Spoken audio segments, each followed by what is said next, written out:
Menach Hebla's family can't understand what happened to their daughter.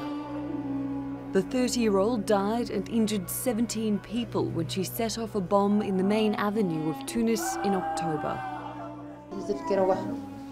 I had just returned home and I got a phone call from the police. They asked me, "Where is Mana?" I asked them why, what has happened to her. He told me we heard some bad news concerning her.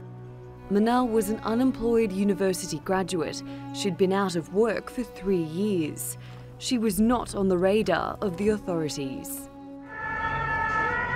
Tunisia's interior minister says the bombing was an isolated act. It was the first attack in the capital in almost 3 years. The country has been under a state of emergency ever since. While evidence of this latest incident has been cleared away, it's rattled the government.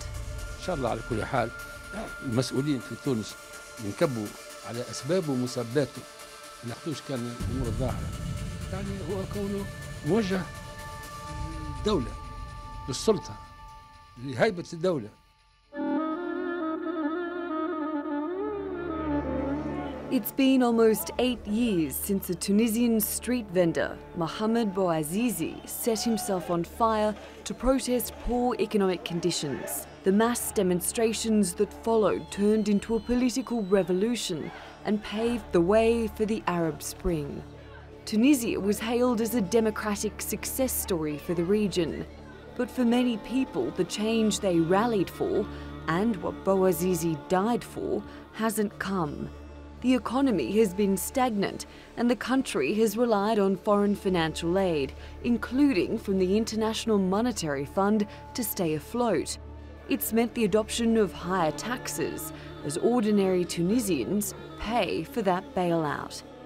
It's estimated about a third of young people don't have jobs. Various parties have campaigned with the promise to improve the country's financial situation. But successive cabinets, including the current one led by Prime Minister Youssef Chahed from the secularist Nida Tounes party, have failed to deliver economic change. This was his message in 2017. In the period to come, this government will be the equivalent of a war government, tasked with fighting against terrorism, against corruption, for growth, against unemployment and regional inequalities.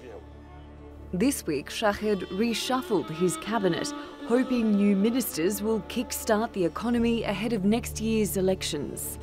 But will Tunisians see enough change to have faith that politicians can deliver a transition in which all citizens prosper?